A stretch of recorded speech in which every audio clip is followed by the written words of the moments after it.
Here they are. The Stonegaard Forge pirate cutlasses. I know, we have 5 of them. That doesn't always seem like a lot, but considering I only do about 12 swords a year, that's a pretty good amount. And we've got them all ready for the Beaufort pirate invasion coming up this weekend. And they are something.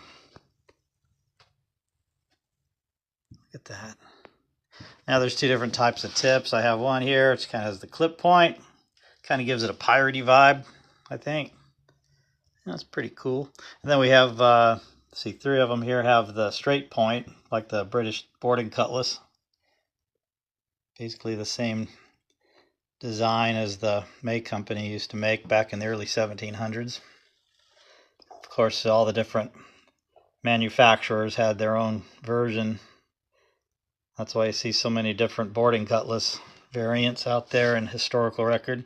All the guards are hammer forged 16 gauge steel, and they've been baked with linseed oil. Gives them a nice black finish, plus a little rust prevention on there. Now I do have 5 handle choices to choose from. I hardly ever, I mean, I'll reuse the same types of wood over and over again, but this time I wanted a nice variety. This one here has a really neat spalting along the spine of the handle, which looks really cool. A spalted maple. That one is an ironwood.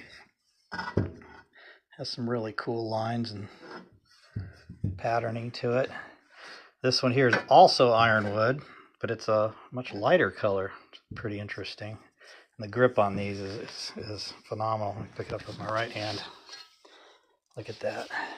The way it fits in the hand.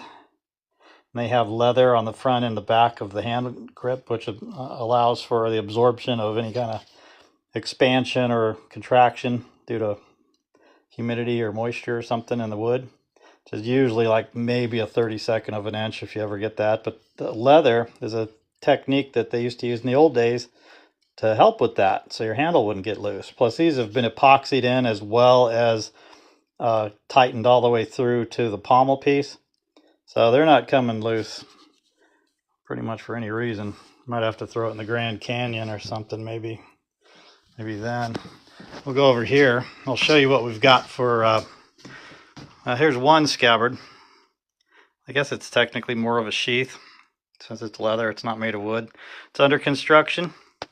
We got another one over here. Ugh, hold on a second. I forgot to uncover it.